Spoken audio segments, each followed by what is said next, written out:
ꯃꯌꯥꯝꯕꯨ ꯇꯣꯟꯆꯅꯨꯅ ꯇꯔꯥꯝꯅ ꯑꯣꯛꯆꯕꯒ ꯂꯣꯏꯅꯅ ꯈꯨꯔꯨꯝꯖꯔꯤ꯫ ꯉꯁꯤꯁꯨ ꯃꯌꯥꯝꯒꯤꯗꯃꯛꯇ ꯅꯨꯡꯉꯥꯏꯔꯕ ꯐꯨꯡꯒꯥ ꯋꯥꯔꯤ ꯑꯃ ꯄꯨꯗꯨꯅ ꯂꯥꯛꯆꯔꯤ꯫ ꯋꯥꯔꯤ ꯑꯁꯤꯒꯤ ꯃꯃꯤꯡꯅ ꯃꯪꯐꯝꯒꯤ ꯀꯨꯗ ꯍꯤꯞꯂꯨꯔꯕ ꯌꯥꯏꯔꯦꯜ꯫ ꯋꯥꯔꯤ ꯑꯁꯤꯕꯨ ꯊꯥꯕꯤꯔꯛꯄꯅ ꯑꯊꯧꯕ ꯃꯩꯇꯩ꯫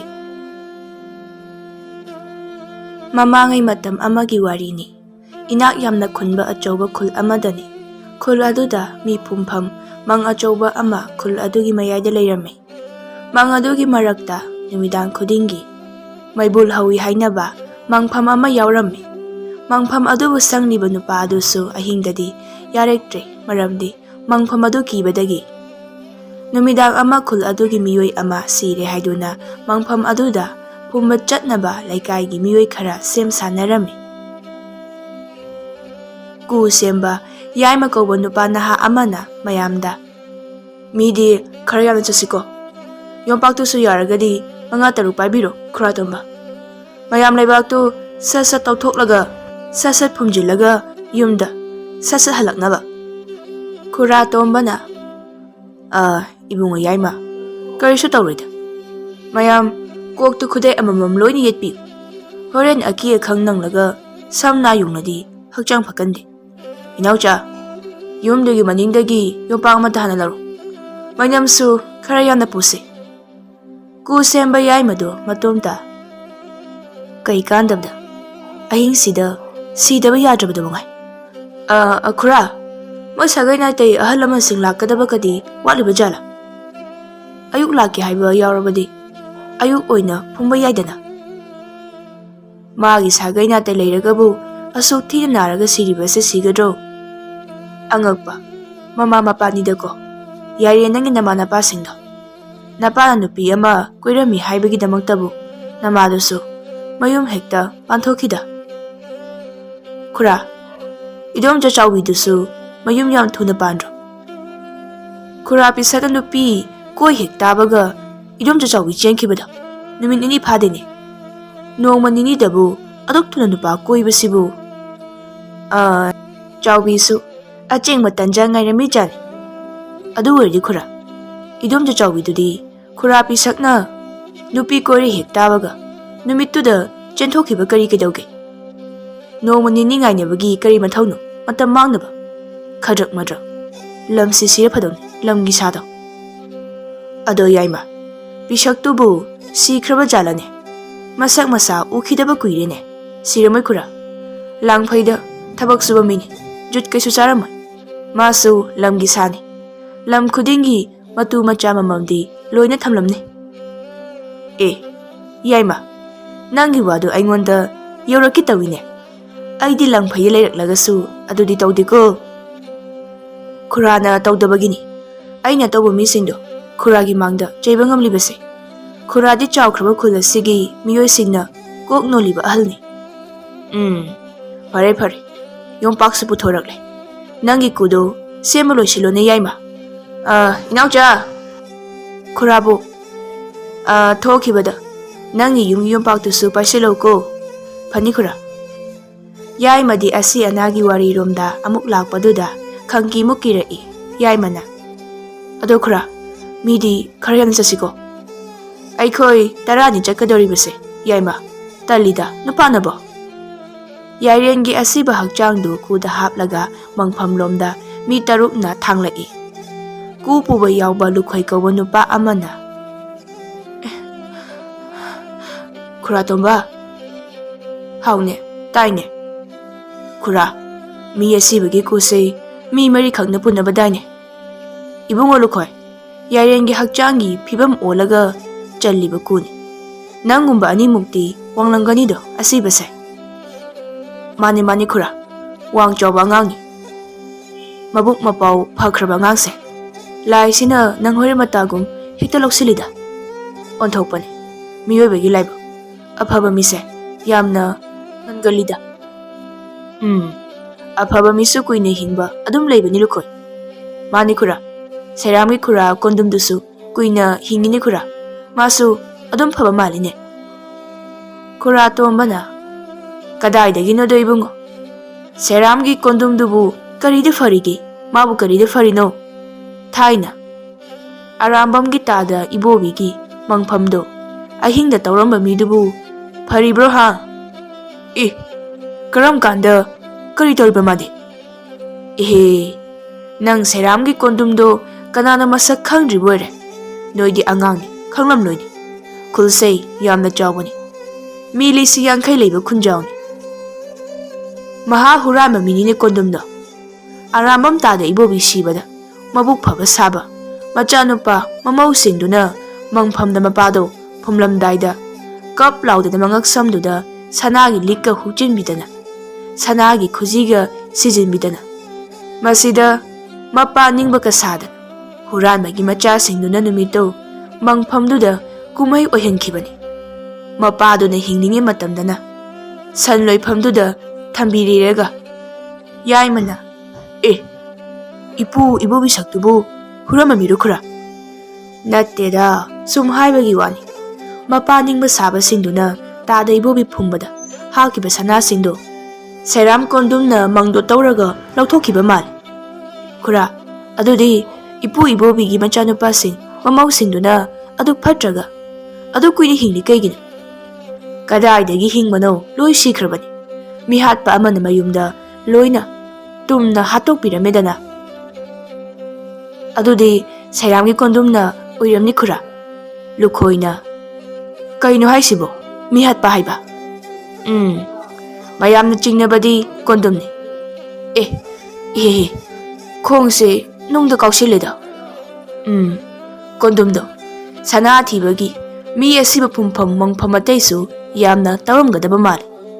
ꯐꯥꯕꯁꯨ ꯉꯝꯗꯦ. ꯀꯔꯝꯕ ꯃꯇꯝꯗꯕꯨ ꯇꯧꯔꯤꯕꯖꯥꯠꯅꯣ ꯈꯪꯗꯦ. ꯃꯣꯏ 10ꯃꯨꯛꯇꯨ ꯆꯥꯎꯈ꯭ꯔꯕ ꯃꯪꯐꯝ ꯑꯗꯨꯗ ꯌꯥꯏꯔꯦꯟꯒꯤ ꯑꯁꯤꯕ ꯍꯛꯆꯥꯡꯗꯨ ꯊꯥꯡꯂꯒ ꯆꯪꯂꯛꯏ. ꯈꯨꯔꯥꯇꯣꯝꯕ ꯌꯥꯎꯔꯒ ꯃꯣꯏ 3-4ꯅ ꯀꯨ ꯐꯨꯝꯅꯕ ꯀꯣꯝ ꯇꯧꯏ. ꯌꯥꯏꯔꯦꯟ ꯐꯨꯝꯒꯗꯕ ꯀꯣꯝꯗꯨꯒꯤ ꯃꯅꯥꯛꯇ ꯀꯨꯗꯨ ꯊꯝꯃꯦ. ꯏꯕꯨꯡꯉꯣ ꯀꯧꯕ ꯅꯨꯄꯥ ꯃꯆꯥ ꯑꯃꯅ ꯌꯥꯏꯔꯦꯟꯒꯤ ꯍꯛꯆꯥꯡ ꯑꯗꯨꯗ ꯌꯦꯡꯂꯒ ꯁꯤꯒꯤ ꯅꯨꯄꯥꯁꯤꯗꯤ ꯃꯁꯥꯁꯦ ꯁꯥꯡꯉꯤꯍꯦ. ꯑꯩꯒꯨꯝꯕ 2ꯃꯨꯛ ꯋꯥꯡꯉꯝꯗꯣꯏ ꯃꯥꯜꯂꯤ. ꯃꯁꯛꯁꯦ ꯈꯨꯐꯖꯁꯦ. ꯅꯥꯔꯁꯤꯕ ꯃꯤꯅ ꯑꯁꯨꯛ ꯌꯥꯝꯅ ꯐꯖꯔꯁꯤꯅꯗꯤ ꯅꯥꯗ꯭ꯔꯤꯀꯥꯟꯗꯗꯤ ꯀꯌꯥꯝ ꯐꯖꯔꯝꯅꯤ ꯈꯜꯂꯨꯗꯅ. ꯌꯥꯏꯃꯅ ꯈꯨꯔꯥꯇꯣꯝꯕꯗ ꯈꯨꯔꯥ, ꯐꯨꯝꯂꯁꯤꯔ ꯌꯥꯏꯃ? ꯐꯨꯝꯃꯁꯦ ꯈꯨꯔꯥ. ꯑꯗꯣ ꯑꯉꯥꯡꯁꯤꯒꯤꯅꯤ ꯍꯥꯏꯕꯗ ꯀꯅꯥꯝꯇ ꯂꯥꯛꯇꯦ. ꯃꯪꯐꯝꯗ ꯐꯨꯝꯕꯗꯤ ꯑꯉꯝꯕ ꯀꯔꯤꯒꯨꯝꯕ ꯈꯨꯗꯣꯜ ꯑꯃꯃꯝꯗꯤ ꯍꯥꯞꯅꯕꯅꯤ. ꯃꯁꯤꯅ ꯑꯉꯥꯡꯁꯤꯒꯤ ꯊꯋꯥꯏꯅ ꯂꯥꯏꯔꯝꯂꯦꯟꯗ ꯅꯨꯡꯉꯥꯏꯅ ꯂꯩꯍꯜꯂꯤ ꯍꯥꯏꯅꯩ. ꯌꯥꯝꯅ ꯐꯖꯕ ꯋꯥꯈꯜꯂꯣꯟꯅꯤ ꯌꯥꯏꯃ ꯅꯪꯒꯤꯗꯣ. ꯅꯍꯥꯁꯤꯡ, ꯅꯪꯒꯤ ꯌꯥꯎꯖꯔꯛꯄ ꯀꯔꯤꯅꯣ ꯍꯥꯞꯅꯔꯣ. ꯐꯨꯝꯅꯕ ꯇꯧꯔꯁꯤ. ꯄꯥꯃꯨꯏꯗ ꯃꯁꯛ ꯐꯤꯕꯝꯁꯦ. ꯂꯦꯝꯅ ꯃꯥꯡꯉꯤꯗꯀꯣ ꯏꯕꯨꯡꯉꯣ ꯌꯥꯏꯔꯦꯟ.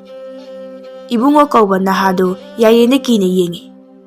ꯈꯨꯔꯥ, ꯀꯩꯗꯧꯔꯤ ꯏꯕꯨꯡꯉꯣ? ꯌꯥꯏꯔꯦꯟꯒꯤ ꯃꯃꯤꯠ 2ꯗꯒꯤ ꯃꯄꯤ ꯇꯥꯔꯛꯄ ꯃꯥꯜꯂꯦ. ꯃꯌꯥꯝꯗꯣ ꯌꯥꯏꯔꯦꯟꯗ ꯌꯦꯡꯉꯤ. ꯇꯣꯝꯕꯅ ꯌꯥꯏꯃ, ꯃꯄꯤꯁꯦ ꯑꯃꯨꯛꯇ ꯇꯩꯊꯣꯛꯄꯤꯌꯨ. ꯌꯥꯏꯔꯦꯟꯒꯤ ꯊꯋꯥꯏꯅ ꯀꯞꯄꯒꯤꯅꯤ. ꯌꯥꯏꯃꯅ ꯌꯥꯏꯔꯦꯟꯒꯤ ꯃꯄꯤꯗꯨ ꯇꯩꯊꯣꯛꯄꯤꯔꯒ ꯌꯥꯏꯃꯒꯤ ꯃꯉꯛꯇ ꯂꯪ ꯑꯍꯤꯡꯕ ꯑꯃ ꯁꯤꯔꯤꯕꯗꯨ ꯂꯧꯊꯣꯛꯂꯒ ꯌꯥꯏꯔꯦꯟꯒꯤ ꯃꯉꯛ ꯁꯝꯗ ꯁꯤꯕꯤ. ꯌꯥꯏꯃꯅ ꯅꯌꯥꯝꯕꯒꯤ ꯑꯉꯝꯕꯅꯤꯀꯣ ꯃꯁꯦ, ꯏꯅꯥꯎ ꯅꯨꯡꯁꯤꯕ. ꯃꯌꯥꯝꯁꯨ ꯃꯥꯒꯤ ꯃꯈꯨꯠꯇ ꯀꯤꯔꯛꯄ ꯂꯪꯁꯤꯡ, ꯐꯤ ꯃꯆꯦꯠꯁꯤꯡ ꯍꯥꯞꯅꯩ. ꯃꯣꯏ ꯃꯌꯥꯝꯗꯣ ꯌꯥꯏꯔꯦꯟꯗ ꯐꯨꯝꯂꯝꯂꯒ ꯌꯨꯝꯗ ꯍꯟꯅꯔꯛꯂꯦ. ꯌꯨꯝꯗ ꯍꯜꯂꯛꯄꯒꯤ ꯂꯝꯕꯤꯗ ꯂꯨꯈꯣꯏꯅ ꯈꯨꯔꯥꯇꯣꯝꯕꯗ ꯈꯨꯔꯥ, ꯌꯥꯏꯔꯦꯟꯒꯤ ꯃꯤ ꯑꯃꯇ ꯂꯥꯛꯇ꯭ꯔꯦꯀꯣ. ꯌꯥꯝ ꯅꯨꯡꯉꯥꯏꯇꯦꯀꯣ ꯈꯨꯔꯥ. ꯀꯔꯤꯁꯨ ꯈꯜꯂꯨꯅꯨꯗ. ꯃꯥꯒꯤꯗꯃꯛ ꯑꯩꯈꯣꯏꯅ ꯃꯊꯧ ꯃꯉꯝ ꯄꯥꯡꯊꯣꯛꯄꯤꯔꯕꯁꯤꯗꯤ. ꯃꯉꯥꯅꯤ ꯂꯩꯍꯨꯟ ꯂꯥꯟꯅ ꯊꯧꯔꯝꯁꯨ ꯑꯩꯈꯣꯏꯅ ꯁꯣꯟꯒꯗꯕꯅꯤꯀꯣ ꯏꯆꯥꯁꯥ. ꯃꯌꯥꯝꯗꯨ ꯍꯣꯏ ꯈꯨꯝꯅꯩ. ꯌꯥꯏꯔꯦꯟꯕꯨ ꯐꯨꯝꯂꯝꯂꯤꯕ ꯃꯪꯐꯝ ꯑꯗꯨ ꯃꯍꯧꯁꯥꯗꯒꯤ ꯑꯍꯤꯡꯗ ꯃꯩꯕꯨꯟ ꯍꯧꯏ ꯍꯥꯏꯅꯔꯤꯕ ꯃꯪꯐꯝ ꯑꯗꯨꯒ ꯍꯦꯛ ꯊꯪꯅꯔꯦ. ꯌꯥꯏꯔꯦꯟ ꯐꯨꯝꯂꯝꯂꯕ ꯃꯇꯨꯡ ꯃꯤꯀꯨꯞ ꯈꯔ ꯂꯩꯔꯒ ꯃꯩꯕꯨꯟ ꯍꯧꯕ ꯃꯪꯐꯝ ꯑꯗꯨ ꯃꯩ ꯕꯪ ꯀꯥꯔꯛꯏ. ꯁꯣꯝꯗꯅ ꯑꯃꯨꯛ ꯈꯨꯔꯥꯇꯣꯝꯕꯁꯨ ꯄꯨꯈ꯭ꯔꯤꯗ ꯏꯔꯨꯖꯔꯒ ꯇꯥꯏꯔꯦꯟ ꯄꯨꯡꯕꯥꯏ ꯃꯅꯥꯅ ꯈꯤꯛꯇꯣꯛꯂꯒ ꯁꯨꯃꯥꯡꯗ ꯐꯤ ꯑꯀꯪꯕ ꯍꯣꯡꯂꯤ.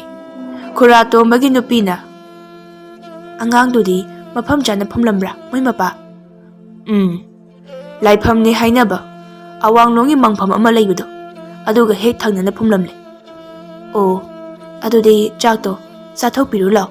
ꯀꯣꯟ ꯁꯨꯝꯇ ꯐꯦꯡꯗ꯭ꯔꯤꯕꯅꯤ꯫ ꯑꯩ ꯆꯥꯛꯇꯣ ꯍꯌꯦꯡ ꯆꯥꯔꯒꯦ꯫ ꯑꯗꯣ ꯊꯣꯏꯅꯨ, ꯅꯨꯃꯤꯗꯥꯡꯗ ꯀꯣꯟ ꯑꯃꯥꯡꯕ ꯊꯝꯒꯅꯨꯀꯣ, ꯂꯥꯏ ꯐꯠꯇꯕ ꯏꯜꯂꯦ ꯍꯥꯏꯕꯅꯤ꯫ ꯆꯪꯉꯣ ꯆꯪꯉꯣ꯫ ꯀꯨ ꯊꯥꯡꯂꯨꯕꯒ ꯀꯣꯝ ꯇꯧꯔꯨꯕꯒ ꯂꯦꯡꯖꯨꯝꯁꯦ ꯅꯥꯕꯅ ꯂꯣꯏꯔꯦ꯫ ꯑꯌꯨꯛꯅꯤ, ꯈꯨꯔꯥꯇꯣꯝ ꯑꯗꯨ ꯂꯨꯈꯨꯝꯆꯩ ꯑꯃ ꯄꯥꯏꯔꯒ ꯌꯥꯏꯔꯦꯡꯒꯤ ꯌꯨꯝꯗ ꯂꯥꯛꯄꯒꯤ ꯂꯝꯕꯤꯗ ꯃꯅꯥꯎꯅꯨꯄꯤ ꯊꯣꯛꯄ ꯃꯧ ꯑꯅꯤ ꯂꯥꯞꯅ ꯎꯏ꯫ ꯃꯧ ꯑꯅꯤꯗꯨ ꯑꯉꯥꯡ ꯑꯃꯃꯝ ꯄꯣꯔꯒ ꯊꯣꯡꯒꯥꯟꯗ ꯋꯥꯔꯤ ꯁꯥꯔꯤ꯫ ꯈꯨꯔꯥꯇꯣꯝ ꯑꯗꯨ ꯇꯞꯅ ꯂꯥꯛꯏ ꯑꯗꯨꯒ ꯃꯧ ꯑꯅꯤꯗꯨꯗ ꯍꯥꯏꯐꯦꯠ ꯌꯦꯡꯂꯒ ꯌꯥꯝ ꯍꯩꯅꯗꯕ ꯃꯑꯣꯡꯗ, "ꯏꯍꯦ, ꯊꯣꯡꯒꯥꯟꯁꯤꯗ ꯑꯃꯨꯛ ꯂꯩꯔꯤꯗꯣ ꯑꯅꯤꯁꯦ, ꯌꯦꯡꯅꯤꯡꯗꯕꯅ ꯃꯈꯨꯠꯁꯤꯅ ꯃꯀꯣꯛꯀꯁꯨ ꯈꯨꯝꯂꯤꯅꯤꯅꯦ꯫ ꯊꯤꯅ ꯆꯩꯔꯝꯗꯅ ꯇꯣꯛꯑꯔꯅꯤ ꯉꯁꯤꯗꯤ, ꯃꯁꯤ ꯄꯥꯏꯔꯤꯕ ꯆꯩꯁꯤꯅ ꯀꯟꯗꯅꯕ."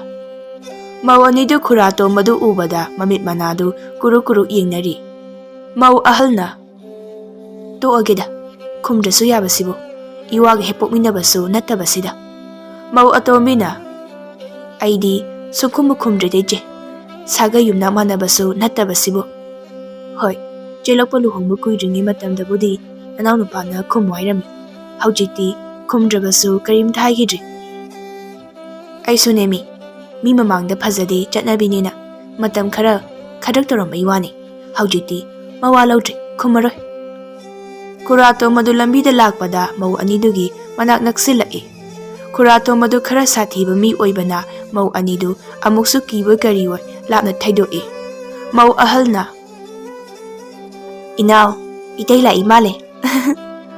"ꯑꯣ, ꯍꯩꯃꯥ, ꯑꯩꯗꯤ ꯎꯍꯧꯗ꯭ꯔ ꯃꯥꯜꯂꯦ ꯏꯆꯦ."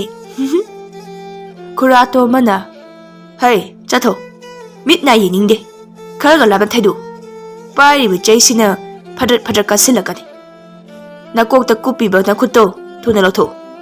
ꯅꯀꯣꯛꯇ ꯈꯨꯝꯅꯤꯡꯉ ꯈꯨꯝꯃꯨ, ꯈꯨꯝꯅꯤꯡꯗ꯭ꯔꯒꯅ ꯈꯨꯝꯃꯨꯅꯨ. ꯇꯥꯠ ꯄꯥꯠꯀꯤ ꯊꯕꯛꯇꯣ ꯂꯝꯕꯤ ꯂꯝꯖꯥꯎꯁꯤꯗ ꯇꯧꯔꯛꯀꯅꯨ, ꯈꯣꯡꯄꯥꯛꯁꯤꯅ ꯂꯥꯝꯃ ꯂꯥꯝꯃ ꯀꯥꯎꯁꯤꯜꯂꯛꯀꯅꯤ." ꯈꯨꯔꯥꯇꯣꯝ ꯑꯗꯨ ꯌꯥꯏꯔꯦꯡꯒꯤ ꯌꯨꯝꯗ ꯆꯪꯂꯛꯏ ꯑꯗꯨꯒ ꯁꯨꯃꯥꯡꯗ ꯂꯦꯞꯂꯒ ꯃꯜꯂꯕ ꯌꯨꯝꯗꯨꯗ ꯌꯦꯡꯂꯤ꯫ ꯁꯨꯃꯥꯡꯁꯤꯗꯤ ꯀꯔꯤꯅ ꯀꯨꯞꯀꯅꯤ? ꯈꯨꯔꯥꯇꯣꯝ ꯑꯗꯨ ꯑꯇꯤꯌꯥꯗ ꯑꯃꯨꯛ ꯌꯦꯡꯈꯠꯂꯤ꯫ ꯍꯧꯖꯤꯛꯁꯦ ꯃꯦꯔꯥꯊꯥꯅꯤꯀꯣ, ꯅꯣꯡꯗꯤ ꯆꯨꯔꯛꯂꯔꯣꯏꯗ, ꯆꯨꯒꯦ ꯍꯥꯏꯔꯁꯨ ꯈꯔ ꯈꯤꯛꯂꯝꯒꯗꯕ ꯃꯉꯥꯏꯔꯦ. ꯏꯃꯨꯡꯁꯤꯁꯨ ꯁꯦꯡꯗꯣꯛꯄꯤꯗꯕ ꯌꯥꯔꯣꯏꯅꯦ." ꯈꯨꯔꯥꯇꯣꯝ ꯑꯗꯨ ꯌꯥꯏꯔꯦꯡꯒꯤ ꯏꯃꯨꯡꯗꯨ ꯆꯪꯂꯒ ꯁꯤꯈ꯭ꯔꯕ ꯌꯥꯏꯔꯦꯡꯒꯤ ꯐꯃꯨꯡ ꯎꯄꯨꯁꯤꯡꯗꯨ ꯂꯣꯏꯁꯤꯟꯕꯤꯔꯤ꯫ ꯑꯗꯨꯒ ꯌꯥꯏꯔꯦꯟꯅ ꯍꯤꯞꯂꯝꯕ ꯐꯃꯨꯡꯗ ꯌꯦꯡꯂꯒ, "ꯏꯄꯥꯒꯤ ꯌꯥꯏꯔꯦꯟ, ꯅꯪꯗꯤ ꯅꯔꯤꯟ ꯁꯨꯈꯥꯏꯗꯣ ꯅꯣꯡꯃꯗ ꯅꯁꯥꯒꯤ ꯑꯅꯥꯕ ꯐꯥꯎꯕ ꯅꯄꯥꯒꯨꯝꯕ ꯑꯩꯉꯣꯟꯗ ꯇꯥꯛꯂꯝꯗꯦꯗꯣ. ꯊꯥꯖꯗꯦꯗꯀꯣ ꯏꯄꯥꯒꯤ ꯏꯕꯨꯡꯉꯣ, ꯅꯪꯅ ꯆꯠꯈꯤꯕꯁꯦ." ꯌꯥꯏꯃꯒ ꯂꯨꯈꯣꯏꯒꯁꯨ ꯂꯥꯛꯏ꯫ ꯈꯨꯔꯥꯇꯣꯝ ꯑꯗꯨ ꯃꯉꯣꯟꯗ ꯊꯧꯂꯛꯏ꯫ ꯈꯨꯔꯥꯇꯣꯝꯕꯅ ꯃꯣꯏ ꯑꯅꯤꯗ, "ꯃꯉꯥꯅꯤ ꯂꯩꯍꯨꯟ ꯇꯝꯅꯕ ꯁꯨꯃꯥꯡꯁꯦ ꯁꯦꯡꯗꯣꯛꯄ ꯍꯧꯔꯁꯤ, ꯌꯥꯏꯃ, ꯂꯨꯈꯣꯏ." ꯌꯥꯏꯃꯒ ꯂꯨꯈꯣꯏꯒꯅ, "ꯐꯅꯤ ꯐꯅꯤ ꯈꯨꯔꯥ, ꯍꯧꯖꯤꯜꯂꯁꯤ." ꯅꯨꯃꯤꯗꯥꯡ ꯋꯥꯏꯔꯝꯅꯤ꯫ ꯃꯪꯐꯝ ꯁꯪꯕ ꯅꯨꯄꯥꯗꯨ ꯃꯪꯐꯝ ꯆꯪꯐꯝꯒꯤ ꯆꯥꯎꯔꯕ ꯊꯣꯡꯒꯥꯜꯗꯨꯒꯤ ꯁꯪ ꯃꯆꯥꯗꯨꯗ ꯐꯝꯂꯒ ꯃꯪ ꯃꯅꯨꯡꯗ ꯌꯦꯡꯂꯒ, "ꯑꯍꯤꯡ ꯌꯥꯔꯛꯇꯦꯅ ꯈꯨꯟꯕꯨꯔꯣꯏꯁꯤꯡꯅ ꯑꯩꯒꯤ ꯊꯥꯒꯤ ꯈꯨꯠꯁꯨꯃꯟꯁꯨ ꯍꯟꯊꯅ ꯄꯤꯔꯦ. ꯍꯣꯏꯗ, ꯉꯁꯤꯗꯒꯤ ꯑꯍꯤꯡ ꯑꯍꯤꯡ ꯑꯣꯏꯅ ꯑꯗꯨꯝ ꯂꯦꯛꯑꯒꯦꯗ. ꯑꯗꯣ ꯑꯩꯅ ꯃꯐꯝ ꯑꯁꯤꯗ ꯑꯍꯤꯡ ꯂꯦꯛꯏꯁꯦ ꯀꯔꯤꯒꯤꯅꯣ? ꯀꯔꯤ ꯁꯪꯉꯤꯅꯣ? ꯑꯣ, ꯃꯪꯐꯝꯒꯤ ꯀꯨꯗꯣ ꯌꯥꯝ ꯇꯣꯏꯅ ꯊꯨꯒꯥꯏꯔꯛꯄꯗꯒꯤ ꯑꯩꯅ ꯃꯪꯐꯝꯁꯦ ꯁꯪꯕ ꯍꯧꯈꯤꯕꯅꯤꯀꯣ. ꯍꯌꯦꯡꯗꯒꯤ ꯅꯨꯃꯤꯗꯥꯡꯒꯤ ꯆꯥꯛ ꯄꯨꯔꯛꯂꯒꯦ." ꯑꯍꯤꯡ ꯅꯣꯡꯌꯥꯏꯗꯨ ꯆꯥꯎꯔꯕ ꯃꯪꯐꯝ ꯃꯔꯛꯇꯨꯗ ꯅꯨꯄꯥ ꯑꯃ ꯌꯣꯝꯄꯥꯛ ꯄꯥꯏꯔꯒ ꯀꯣꯏꯆꯠ ꯆꯠꯂꯤ꯫ ꯃꯩꯅꯝ ꯑꯃꯁꯨ ꯃꯈꯨꯠꯇ ꯄꯥꯏꯔꯤ꯫ ꯂꯥꯞꯅ ꯌꯦꯡꯕꯗꯒꯤ ꯂꯥꯃꯩ ꯊꯥꯟꯕꯤꯁꯨ ꯍꯥꯏꯐꯦꯠ ꯃꯥꯜꯍꯜꯂꯤ꯫ ꯃꯪ ꯁꯪꯕ ꯅꯨꯄꯥꯗꯨ ꯀꯤꯕꯅ ꯂꯣꯏꯔꯤ꯫ ꯅꯨꯄꯥꯗꯨꯅ ꯃꯩꯗꯨꯗ ꯌꯦꯡꯂꯒ, "ꯑꯩ ꯅꯥꯀꯣꯡꯁꯤ ꯃꯦꯜꯂꯒ ꯃꯤꯠꯁꯤ ꯎꯏꯁꯤꯜꯂꯒ ꯇꯨꯝꯃꯒꯦ." ꯃꯪ ꯃꯔꯛꯇ ꯃꯩ ꯊꯥꯜꯂꯒ ꯆꯠꯂꯤꯕꯗꯨ ꯁꯦꯔꯥꯝ ꯀꯣꯟꯗꯨꯝꯅꯤ꯫ ꯀꯣꯟꯗꯨꯝꯅ ꯃꯪꯐꯝ ꯑꯅꯧꯕ ꯊꯤꯅ ꯊꯤꯅ, "ꯁꯤꯗꯤ ꯑꯩꯅ ꯅꯍꯥꯟ ꯇꯧꯈ꯭ꯔꯕꯒꯨꯝ ꯇꯧꯗꯥꯏꯅꯦ, ꯂꯩꯕꯥꯛꯀꯤ ꯆꯐꯨ ꯑꯃ ꯌꯥꯎꯔꯝꯕꯗꯣ, ꯁꯥꯎꯅꯤꯡꯃꯟꯗꯅ ꯑꯁꯤꯕꯗꯣ ꯌꯣꯝꯄꯥꯛꯁꯤꯅ ꯆꯕꯠ ꯆꯕꯠ ꯌꯥꯟꯁꯤꯜꯂꯝꯕꯗꯣ." ꯀꯣꯟꯗꯨꯝꯅ ꯀꯣꯏꯅ ꯌꯦꯡꯉꯤ꯫ ꯌꯥꯏꯔꯦꯟꯒꯤ ꯐꯨꯝꯐꯝꯗꯨꯁꯨ ꯎꯏ꯫ "ꯑꯥꯗꯒꯤꯁꯤꯗꯤ ꯉꯔꯥꯡ ꯅꯍꯥꯟꯒꯤ ꯃꯪꯐꯝ ꯃꯥꯟꯈ꯭ꯔꯦꯗ. ꯃꯌꯥꯝꯗꯒꯤ ꯈꯔ ꯍꯦꯟꯅ ꯐꯖꯅ ꯐꯨꯝꯕ꯭ꯔꯥ ꯀꯩꯅꯣ, ꯌꯦꯡꯕꯗ ꯑꯣꯟꯊꯣꯛꯅ ꯅꯥꯟꯈ꯭ꯔꯦꯗ. ꯃꯁꯤꯕꯨ ꯁꯦꯟꯖꯥꯎ ꯄꯥꯏꯕ ꯃꯤꯒꯤ ꯃꯆꯥ ꯃꯁꯨꯒ ꯑꯣꯏꯔꯖꯥꯠꯂꯥ?"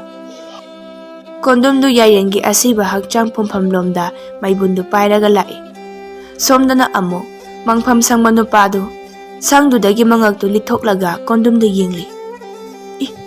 Maibun sidi fajana paidana. Hey, sidi hanagi maibun thokpa mangpham lomda changkhrena. Masigi maibun sibu koibaga chatluriba jalane. Lapkhrani. Amuk leimaida amuk paithekhrani. Somdana kondumsu yairengi mangpham manakta leple aduga yompakto pairaga. Mainam sibu turakadoriba jalane. Aina yungisiba. Fazana muktaga yungkigeda. Mangsang manupaduna somda amo. Paikhat paitha maibunse jogoi sarini. Oh, maisu thawai panmajan. Isai nongmai jogoi kasu marakta adum tawujan. Kondom du yairengi mangphamduda yompakna job launa hek yanbaga thangnabagi maibun thokpa mangphamdu mai brang launa haurai. Kondomna karina hojikidude laibak manundagi tholakpa maigi inin oira jala. Punsigi ahanba kiba mikupni. Ngasigi mawngse kanade sasat tawthoklaga sanalupa singse sasat puraga chatkibana phani. Kondomna yairengi mangphamdu kana tawri. Oh, kudi thengamal. Ku sisu yompaksin thugairage. Kondomna yairengi kudu job launa yansile. Yairengi asiba hapa kudu pungkai kai. Kondomna yairengi sarip tu ubada khangprek khangi. Sidi mira laira hinjabra. Tanjaduda nakanda leiba maibun hawa mangphamdudagi ngaksang ngangba maibun achauba ama brang launa hauraklaga atia mathakta wangna paikhat khraga. Yairengi hakchang tamna yamna akanma mawongda yungna haijindana mu paitharai. Aduga yairengi asiba masada bang launa thomjillai. Yairengi kudu singkup sana mai hauraga pokhai. Kondumdu lam taramuk sangna paithoki. Mangpham adudagi wang chauraba yengbada mit pelaba masang matau phazaraba yairendu mai brang chaklaga hawalai. Kondumdu kibana loire. Kondumna yairenda yengaga sidi karino bulla laira. Nate hinjabra mira. Oi nang kuda chango. Yairengi masada chaklamba maibuldu takna mulai. Aduga manin oi kariyoy masadu ngali mainin illi. Somdana amuk khurato masu tumlambadagi mamik khangpang pangthorai. Kawine. Yairengi mangphamda maira katlhaudrani ngasidi. Hey, Memton. Khurato magi nupi Memton do tapna khumlai. Kari tawragi. Hey, aibu yairengi maira katpa kawine ngasise. Mangani leihungi chelingaida. Yai mana katlambasu yai mui babu. Kadaidagi katkadoino ne. Aikoi puna thabak suminaraga. Nang chatpa kibra ha. Mui babu hayeng katlase. Madu yade. Aidi adugumba. Chatna kanglon thugaiba. Thawai waoidaba thabak yade khangnidoni. Somda mangpham sangma nupadu yairendu ubada masadu sajing hauraga laimaida turaga khap chinga laithokre. Yairendu kondum tamna dam launa changlai. Longna hiplaga taraga leiriba kondumda yairena khonjan chaurapna. Kanalo nangde. Kondum makhut anidu namlaga hawatlaga phammi aduga yairenda. Kondumne mangse senaba. Nangna aigi mangpham tawribana karige. Akhoi magi kuthibane. Oh, numidang athengmasidaba. Ngasidagi mangpham sida changlakpa yar chalo. Hoi bungo. Ai chachare ko. Kondumdu mangchangpham thongalomda yompaktu pairaga chenthorai. Kondumdu mangsangma nupadu su yinglamme. Yairendu taibang migum wakhan tarai aduga masagi ku akaibaduda amuk yengi. Karino tawramlibasina. Ai sibu siyuraga hingalakliba haibadura. Chaw sanglaba ku sida haplamliba oiraise. Yairengi masada mai chaklambagi mai khu kabadu tapta paibada yaimana ꯁꯤꯕꯤꯔꯝꯕ ꯂꯪꯗꯨ ꯊꯦꯡꯅꯩ꯫ ꯑꯦ, ꯁꯤꯗꯤ ꯇꯥꯗ ꯌꯥꯏꯃꯒꯤ ꯃꯉꯛ ꯁꯝꯗ ꯁꯤꯕ ꯂꯪꯗꯨꯅꯤꯅ꯫ ꯀꯔꯤꯅꯣ ꯑꯩꯒꯤ ꯈ꯭ꯋꯥꯡꯁꯤꯗ ꯁꯤꯔꯝꯂꯤꯕꯁꯦ? ꯁꯤꯗꯤ ꯈꯨꯔꯥꯇꯣꯝꯕꯒꯤ ꯈꯨꯗꯩꯅꯤꯅ꯫ ꯏꯗꯣꯝꯆꯥ ꯃꯦꯝꯇꯣꯝꯕꯤꯒꯤ ꯐꯅꯦꯛꯁꯨ ꯈꯨꯗꯥꯡꯁꯤꯗ ꯀꯤꯕꯤꯔꯝꯃꯤꯅ꯫ ꯌꯥꯏꯔꯦꯟꯗꯨ ꯃꯄꯤ ꯇꯞ ꯇꯞ ꯇꯥꯔꯛꯏ꯫ ꯁꯣꯝꯗ ꯈꯨꯜꯒꯤ ꯃꯪꯂꯣꯝꯗ ꯂꯥꯛꯄꯒꯤ ꯂꯝꯕꯤꯗ ꯀꯣꯟꯗꯨꯝꯅ ꯈꯨꯔꯥꯇꯣꯝꯕꯒ ꯃꯦꯝꯇꯣꯝꯕꯤꯒ ꯂꯥꯛꯄꯗꯨ ꯂꯥꯞꯅ ꯎꯏ꯫ ꯀꯣꯟꯗꯨꯝꯅ "ꯁꯥꯊꯤꯕ ꯑꯍꯜꯅꯤ, ꯃꯥꯅ ꯎꯈ꯭ꯔꯗꯤ ꯐꯔꯛ ꯊꯤ ꯇꯥꯔꯛꯀꯅꯤ꯫ ꯌꯨꯝꯂꯛꯁꯤꯗ ꯁꯝꯂꯒ ꯆꯦꯟꯈ꯭ꯔꯒꯦ." ꯀꯣꯟꯗꯨꯝꯗꯨ ꯌꯨꯝꯂꯛꯁꯤꯡꯗꯨ ꯐꯥꯎꯗꯨꯅ ꯂꯥꯛꯏ꯫ ꯑꯗꯨꯒ ꯃꯌꯥ ꯑꯅꯤꯗꯨ ꯀ꯭ꯔꯛ ꯀ꯭ꯔꯛ ꯆꯤꯛꯈꯥꯏꯈꯩ ꯁꯥꯎꯒꯠꯂꯛꯏ꯫ ꯀꯔꯤꯒꯨꯝꯕ ꯑꯩꯅ ꯀꯨ ꯃꯆꯥ ꯑꯃꯗꯒꯤ ꯊꯣꯛꯂꯛꯄ ꯃꯩꯅꯥꯎ ꯃꯆꯥ ꯑꯃ ꯎꯔꯒ ꯑꯁꯨꯛ ꯀꯤꯔꯨꯔꯤꯕ?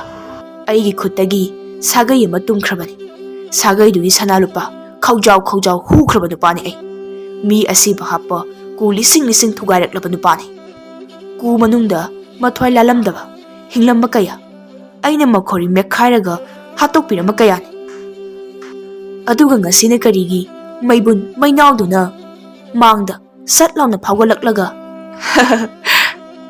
ꯀꯔꯤꯒꯤ ꯈꯪꯂꯦ? ꯀꯔꯤꯒꯤ ꯀꯤꯔꯨꯔꯦ? ꯀꯣꯟꯗꯨꯝꯗꯨ ꯃꯥꯒꯤ ꯌꯣꯝꯄꯥꯛꯇꯨ ꯀꯟꯅ ꯄꯥꯏꯁꯤꯜꯂꯒ ꯒꯝ ꯒꯝ ꯆꯠꯂꯦ꯫ ꯑꯗꯨꯒ ꯃꯇꯨꯡꯗ "ꯑꯗꯨ ꯑꯣꯏꯕ ꯇꯥꯔꯕꯗꯤ ꯃꯪꯐꯝ ꯈꯨꯗꯤꯡꯃꯛ ꯃꯩ ꯂꯣꯏꯅ ꯊꯥꯕ ꯍꯧꯕ ꯇꯥꯔꯦꯗꯅ." ꯈꯨꯔꯥꯇꯣꯝꯕꯒ ꯃꯦꯝꯇꯣꯟꯕꯤꯒꯗꯨ ꯃꯪꯐꯝꯗ ꯆꯪꯂꯛꯄꯗ ꯌꯥꯏꯔꯦꯟꯗꯨ ꯃꯥꯒꯤ ꯐꯨꯝꯐꯝ ꯃꯪ ꯃꯅꯥꯛꯇꯨꯗ ꯐꯝꯂꯒ ꯂꯩꯔꯝꯕꯗꯨ ꯎꯕꯗ ꯈꯨꯔꯥꯇꯣꯝꯕꯒ ꯃꯦꯝꯇꯣꯟꯕꯤꯒꯗꯤ ꯂꯋꯥꯏ ꯂꯨꯇꯣꯟ ꯁꯥꯠꯈ꯭ꯔꯦ꯫ ꯃꯦꯝꯇꯣꯟꯕꯤꯅ "ꯑꯦ, ꯃꯣꯏ ꯄꯥꯕꯣ, ꯑꯩ ꯀꯣ ꯀꯩꯅꯣꯝ ꯇꯧꯔꯦ." ꯃꯦꯝꯇꯣꯟꯕꯤꯗꯨ ꯂꯩꯃꯥꯏꯗ ꯋꯥꯟꯊꯔꯒ ꯄꯨꯗꯨꯞ ꯂꯥꯎꯅ ꯇꯨꯈ꯭ꯔꯦ꯫ ꯈꯨꯔꯥꯇꯣꯝꯕꯅ "ꯍꯩ, ꯃꯦꯝꯇꯣꯟꯕꯤ, ꯅꯪ ꯍꯧꯒꯠꯂꯨꯅꯦꯍꯦ." ꯈꯨꯔꯥꯇꯣꯝꯕꯅ ꯃꯦꯝꯇꯣꯟꯕꯤ ꯀꯧꯕꯗꯨ ꯌꯥꯏꯔꯦꯟꯅ ꯇꯥꯔꯦ ꯎꯔꯦ꯫ "ꯑꯦ, ꯈꯨꯔꯥꯇꯣꯝꯕ, ꯈꯨꯔꯥ!" ꯌꯥꯏꯔꯦꯟꯗꯨ ꯈꯨꯔꯥꯇꯣꯝꯕꯒꯤ ꯃꯅꯥꯛꯇ ꯗꯝ ꯗꯝ ꯆꯪꯂꯛꯏ꯫ ꯈꯨꯔꯥꯇꯣꯝꯕꯗꯨ ꯃꯦꯝꯇꯣꯟꯕꯤꯒꯤ ꯃꯅꯥꯛꯇ ꯐꯝꯂꯒ ꯃꯦꯝꯇꯣꯟꯕꯤꯗꯨ ꯀꯧꯅ ꯌꯥꯏꯔꯦꯟꯗ ꯌꯥꯝ ꯀꯤꯅ ꯌꯦꯡꯂꯤ꯫ ꯈꯨꯔꯥꯇꯣꯝꯕꯅ "ꯍꯣ ꯃꯦꯝꯇꯣꯟꯕꯤ, ꯇꯥꯔꯤꯕ꯭ꯔꯣ ꯅꯪꯕꯣ? ꯅꯣꯡꯃꯈꯛ ꯃꯩꯔꯥ ꯀꯠꯍꯧꯗꯕꯗ ꯑꯣꯏꯔꯛꯂꯤꯕ ꯃꯑꯣꯡꯁꯦ." ꯈꯨꯔꯥꯇꯣꯝꯕꯗꯨ ꯍꯤ ꯀꯞꯂꯒ ꯌꯥꯏꯔꯦꯟꯅ ꯃꯥꯒꯤ ꯃꯅꯥꯛꯇ ꯆꯪꯂꯛꯄꯗꯨ ꯌꯥꯝ ꯀꯤꯅ ꯌꯦꯡꯂꯤ꯫ ꯈꯨꯔꯥꯇꯣꯝꯕꯗꯨ ꯃꯇꯣꯝꯇ ꯃꯨꯔꯨꯝ ꯁꯣꯜꯂꯤ꯫ "ꯁꯤꯗꯕ ꯅꯥꯗꯕ ꯌꯦꯛꯇꯕ, ꯇꯤꯃꯨ ꯂꯥꯏꯃꯨ ꯂꯥꯏ ꯐꯠꯇꯕꯁꯤꯡ ꯆꯠꯈ꯭ꯔꯣ." ꯋꯥꯡ ꯆꯥꯎꯔꯕ ꯌꯥꯏꯔꯦꯟꯗꯨ ꯈꯨꯔꯥꯇꯣꯝꯕꯒ ꯃꯦꯝꯇꯣꯟꯕꯤꯒꯒꯤ ꯃꯃꯥꯡꯗ ꯂꯦꯞꯄꯤ꯫ ꯈꯨꯔꯥꯇꯣꯝꯕꯗꯨ ꯌꯥꯏꯔꯦꯟꯗ ꯐꯝꯅ ꯌꯦꯡꯈꯠꯂꯦ꯫ "ꯃꯩꯔꯥ ꯀꯠꯄ ꯂꯥꯛꯄꯅꯤ. ꯅꯨꯃꯤꯠ ꯈꯨꯗꯤꯡꯒꯤ ꯀꯠꯆꯕꯅꯤ. ꯅꯨꯃꯤꯗꯥꯡ ꯋꯥꯏꯔꯝꯗꯣ ꯀꯥꯎꯊꯣꯛꯆꯔꯨꯔꯦ. ꯑꯗꯨꯒꯤ ꯐꯠꯇꯦ ꯍꯥꯏꯅꯕꯒꯤ ꯑꯍꯤꯡꯗ ꯂꯥꯛꯆꯕꯅꯤ." ꯌꯥꯏꯔꯦꯟꯗꯨ ꯈꯨꯔꯥꯇꯣꯝꯕꯒꯤ ꯃꯅꯥꯛꯇ ꯐꯝꯊꯔꯛꯏ꯫ ꯌꯥꯏꯔꯦꯟꯅ ꯈꯨꯔꯥꯇꯣꯝꯕꯗ "ꯈꯨꯔꯥ, ꯀꯤꯒꯅꯨ. ꯑꯩ ꯑꯁꯤꯕ ꯅꯠꯇ꯭ꯔꯤ." "ꯑꯦ, ꯀꯤꯍꯩꯕꯣ. ꯕꯨꯠꯁꯨ ꯇꯧꯁꯤꯟꯅꯕ ꯀꯌꯥꯝ ꯍꯩꯕꯣꯏꯔꯦ." ꯌꯥꯏꯔꯦꯟꯅ ꯈꯨꯔꯥꯇꯣꯝꯕꯒꯤ ꯃꯩꯔꯥꯗꯨ ꯇꯥꯞ ꯂꯥꯎꯅ ꯄꯥꯏꯔꯒ "ꯈꯨꯔꯥ, ꯍꯧꯖꯤꯛ ꯑꯩꯒꯤ ꯃꯪꯐꯝ ꯇꯧꯔꯝꯕꯗꯨ ꯀꯅꯥꯅꯣ?" ꯈꯨꯔꯥꯇꯣꯝꯕ ꯋꯥꯈꯜ ꯈꯪꯂꯥꯛ ꯂꯥꯛꯏ꯫ "ꯑꯦ, ꯀꯣꯟꯗꯨꯝꯂꯥ? ꯑꯗꯨꯗꯤ ꯃꯥꯅꯤ, ꯀꯣꯟꯗꯨꯝ ꯑꯣꯏꯒꯅꯤ. ꯃꯀꯣꯏ ꯍꯧꯕ꯭ꯔꯥ? ꯃꯁꯝ ꯁꯥꯡꯕ꯭ꯔꯥ? ꯃꯤ ꯆꯥꯕ ꯃꯁꯛ ꯃꯥꯟꯕ꯭ꯔꯥ? ꯀꯣꯟꯗꯨꯝꯅꯤ." ꯈꯨꯔꯥꯇꯣꯝꯕꯗꯨ ꯌꯥꯏꯔꯦꯟꯗ ꯑꯃꯨꯛꯁꯨ ꯈꯪꯄ꯭ꯔꯦꯛ ꯈꯪꯏ꯫ "ꯑꯦ." "ꯈꯨꯔꯥ, ꯌꯨꯝꯗ ꯍꯟꯕꯤꯔꯣ. ꯃꯇꯝꯁꯦ ꯊꯦꯡꯂꯦ." "ꯏꯄꯥꯒꯤ ꯌꯥꯏꯔꯦꯟ, ꯅꯪꯗꯤ ꯍꯜꯂꯛꯑꯕꯣꯏꯔꯦ ꯀꯨꯝꯃꯣ ꯑꯩꯈꯣꯏꯒꯤ ꯏꯔꯛꯇ. ꯂꯥꯎ, ꯌꯨꯝꯗ ꯍꯜꯂꯁꯤ." "ꯈꯨꯔꯥ, ꯏꯗꯣꯝꯆꯥ ꯍꯥꯟꯅ ꯍꯧꯗꯣꯛꯄꯤꯌꯨ." "ꯑꯣ, ꯍꯩ, ꯃꯦꯝꯇꯣꯟꯕꯤ, ꯍꯧꯒꯠꯂꯨꯅꯦ ꯅꯪꯕꯣ. ꯕꯨꯠ ꯅꯠꯇꯦꯅꯦ, ꯌꯥꯏꯔꯦꯟꯅꯤꯅꯦ." ꯃꯦꯝꯇꯣꯟꯕꯤꯗꯨ ꯇꯔꯪ ꯑꯃꯗ ꯍꯧꯒꯠꯂꯛꯏ꯫ "ꯑꯣ, ꯌꯨꯝꯗ ꯍꯜꯂꯁꯤ ꯍꯥꯏꯕ ꯅꯠꯇ꯭ꯔꯣ ꯃꯩ ꯄꯥꯕꯨꯡ?" "ꯍꯜꯂꯁꯤ ꯀꯥꯟꯅꯗꯦ. ꯏꯄꯥꯒꯤ ꯌꯥꯏꯔꯦꯟ, ꯂꯥꯎ, ꯌꯨꯝꯗ ꯆꯠꯁꯤ." "ꯍꯣꯏ ꯈꯨꯔꯥ." ꯃꯣꯏ ꯑꯍꯨꯝꯗꯨ ꯃꯪꯐꯝꯒꯤ ꯊꯣꯡꯒꯥꯜꯗꯨ ꯍꯦꯛ ꯂꯥꯟꯕꯒ ꯌꯥꯏꯔꯦꯟꯗꯨ ꯃꯩ ꯕ꯭ꯔꯪ ꯂꯥꯎꯅ ꯍꯧꯔꯛꯏ꯫ ꯈꯨꯔꯥꯇꯣꯝꯕꯅ "ꯑꯦ, ꯌꯥꯏꯔꯦꯟ, ꯀꯔꯤ ꯇꯧꯔꯦ? ꯃꯪꯂꯅꯦ ꯑꯩꯕꯣ?" ꯃꯦꯝꯇꯣꯟꯕꯤꯗꯨ ꯑꯃꯨꯛ ꯋꯥꯟꯊꯈ꯭ꯔꯦ꯫ ꯌꯥꯏꯔꯦꯟꯅ ꯌꯥꯝ ꯅꯣꯛꯅꯤꯡꯕ ꯄꯥꯎꯈꯨꯝ ꯑꯃ ꯈꯨꯝꯂꯛꯏ꯫ "ꯈꯨꯔꯥ, ꯑꯩ ꯈꯔ ꯁꯥꯎꯔꯤ ꯃꯥꯜꯂꯦ. ꯑꯃꯨꯛꯇ ꯏꯪꯊꯍꯟꯈꯤꯒꯦ." "ꯑꯣ, ꯐꯔꯦ. ꯑꯩ ꯉꯥꯏꯒꯦꯀꯣ.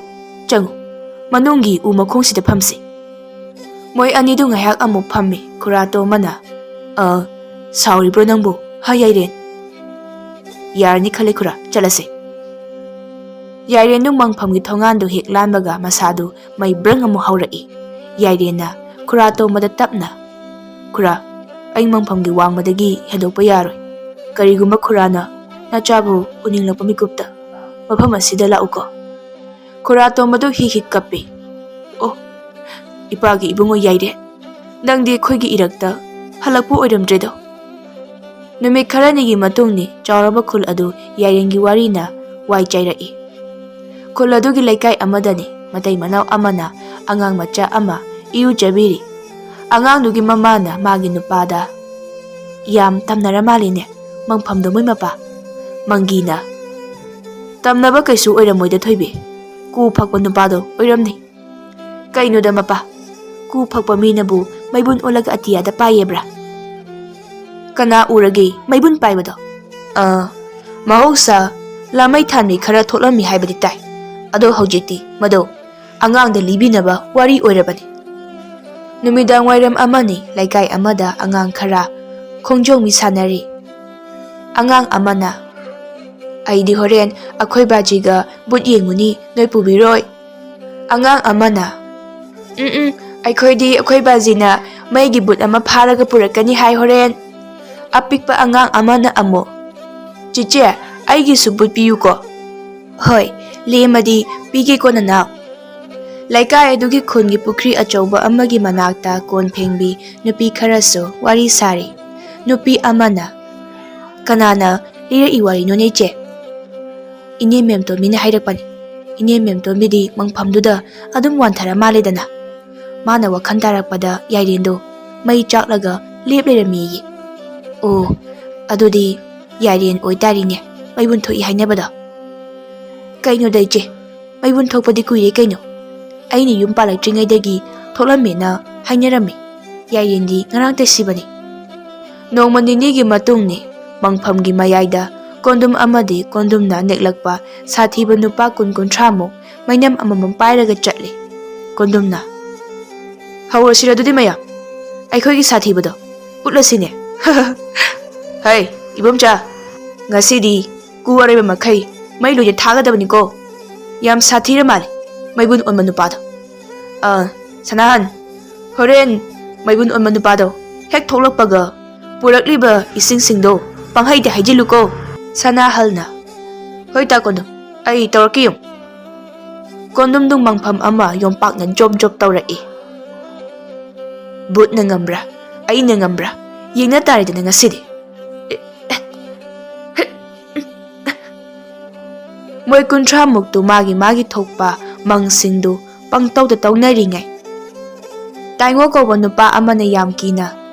Ta kondom kaino ada la isibu hinjabro.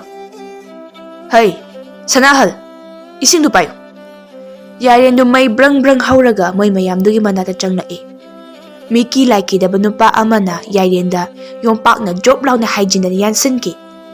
Yompak tu Yairenda panbaga maitan olaga brang law na may marik olaga paithoki. Yairenda nupa do makut na tap law na pairaga makoka masaga do pat law na thadatlaga. Kondom tamna makok tu thomlai. Mi makok tu masa manaduga mamito pangthoklaga kondom na paisilai. Kondom su mana pairiba yompak tu na mi makok tu lam hai raga. Kangdrum na thomadaw pop law na thomdatle. Mi makok tu pum chai. Yairen su mi singdu pharaga makok thadat tana kondom da pangthom da thome. Kondom su yompak tu na ngak tana pangkan da kalle. Nupa khara na Yairen da ising haijile. Yairen gi masado maital da ising haijin bagum. Mai khu brang kai. Aduga mai brang law na amu haugalai sanahalna. Ai chelhobana pharoidra. Chelhobana phani. Mayam ai chele he. Loina inarakpa tare. Ku manung sida hekta lotlageda. Yairen miki laiki da nupa singdu tap pairaga mangphamda pop kallaga hatpa haurai. Yairen na khonjan chaurapna. Taibang mapuna aibu laushinbibani. Phatraba noibu lanbinaba taredo. Tawhoidraba thabak kaya noina tawredo. Aduna taibang mapuna su tawpham thokpasing Yairen aingonda sinabiredo ngasidi. Kondom du Yairen da yenglaga hekta phunarage matagong makhong makut kadu chongli. Ngamthoknaba tabani ngasise. Hey, Bijoy, mainamda yawba thawdo haijilune. Masigi butse mai thadokladabani. Bijoy na. Ha, tada. Maibun hobo nupa se mai thadoklase haiba. Adu itarabadi se. Mainam se nang he pahuradu. Bijoy du lauraga kanna chenkre yairengi masada chaklamba maibundu tapna mutharae. Yairene mi olakpaga kondumdu hotana muk chenkre. Yairengi manakta lairamba Miki laikidaba singduso magi thopa chenakre. Ahingduda taunariba singdo mangpham sangman nupadudi kumhai ama oina matin ororo takhai yinglamliba male. Oh, taibang mapuna phattaba sing asibu lanbinaba afaba nahase thuna lanbikiba male. Mangphami kude hipluraba nupa sinamu phattaba mayamse lanbiba oirasanu. Kondum sumayum tamna kana chelai mana lambida chena amuk khalai. Karigino, aina su yang chelibase. Mi hatpa ngamliba aina. Angang macha mana phunga lairuda hauba. Maibun macha ma olaga mangsida pitpa chungaga aini kidana cheliba. Kondom na mayumlomda kanna chenkre. Ayukni. Koladogi mi asiba ama mangphamduda phumnaba kapna launadana punarai. Adobu haukiba ahingda yairena hatpa miyoi singduso mangphamduda siraga taraga leiri. Somdana amo asiba purakpa imungi mau ahal amadi kanna kapkhalai. Ho bazi, chak to thongladi thidok piramla siba yadabro. Chakhumgi wairamna kanana taihongni. Numi khudingi khoine chabagi lukhaksagumna kanana singbigani. Kanana kon phengongni. Chawkraba yumse kanana wai sitpini. Kanana wai taibi hongni. Bazi. Asiba puba nupa amana yam sauna. Masibu ku sen thoma hatla sirane. Tushin ma saraga hekta nansilagi masidi. Ku puminaba amana. Itaw, ku chanba thangba laibak tawba yamwai. Kona phajana hatlase. Nakaldagi asiba ahaldugi machanupa atomana kappaga. Bazi, ho bazi. Bazi na pumbadi kari hapkani. Bazi na heksibaga namang nupidi mapamda chenkre. Sana mayamdo puraga. Mau ahal yam sauna. Masi maranta sinba hiridaba angangni. Kanadabada ku manungsida sana hapaga kari kandoino. Asibadudi ngarang numidang yairena mi hatkiba maphamduda phumba changlaktre. Numidangni kondumdu phamungda upna hippaga wakhan khalle. Ina khulomdai sida kiba yade. Sen pagi hairadi kitaba tabani. Kondumdu mangonda mu phamlaga wakhan khalle. Handakti itom taite chatlagi. Mi yama asibu yami. Moine se pangkiti kihal. Ku phaklaga sanalupa huran bhaibase aigi sinphamni. Masigi sinphamsina aibu maming chathalini. Ai lairabi yade. Ningthau oiramdai sida maning hanba yaro. Karigi ngasi hayeng hangchit ngaiba. Hojik heta chatke. Hera ai yompaktude. Ipa ipu ahumlakni. Handakti ai ningamasu yai kaino.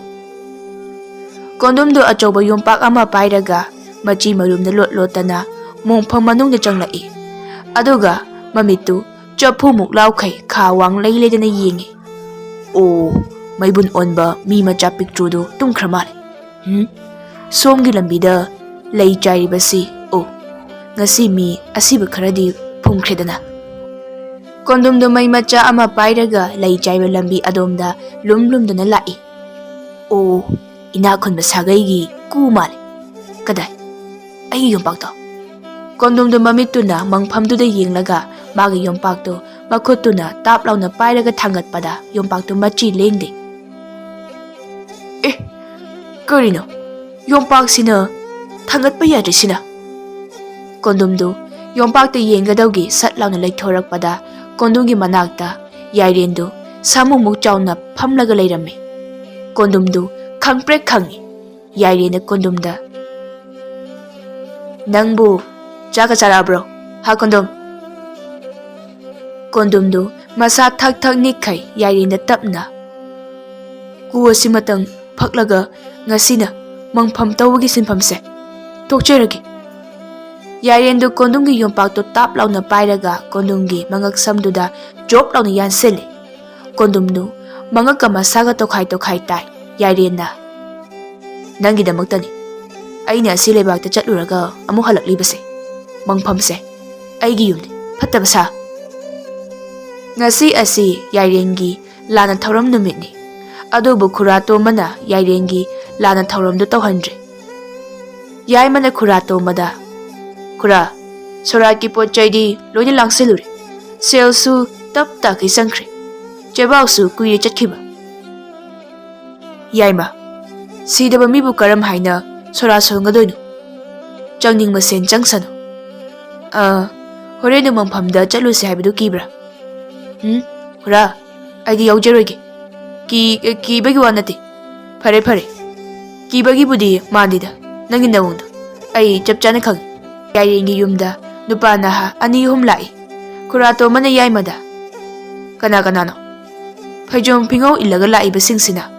Sorati tawre haidokhrabani naha sindu khurato magi manata changlai aduga naha amana khurato mada ipo ta Yairengi sorase tawre habata jare tawre adude ipu hoina soraki langsiluba haile jeng hawai singse akhoina mo mama hanjilaga pujakhragi ngasi egi ipa laikhidabagi sorat numini numida ngatang magi sizinaba pujakhragi Hoi loini pujakhro Yaimana khurato mada khura masibu pharamgadrane Yaima afaba phataba miyoibai khoni loini semani afaba thabak amada sijinnaba khudon tawthokhibada kari sukaide afaba haibasi thamoi singmadubuni aduga phataba haibaduna huranmadubuni pukri turenda thadakhidau saru maram amada sijinnabana phabani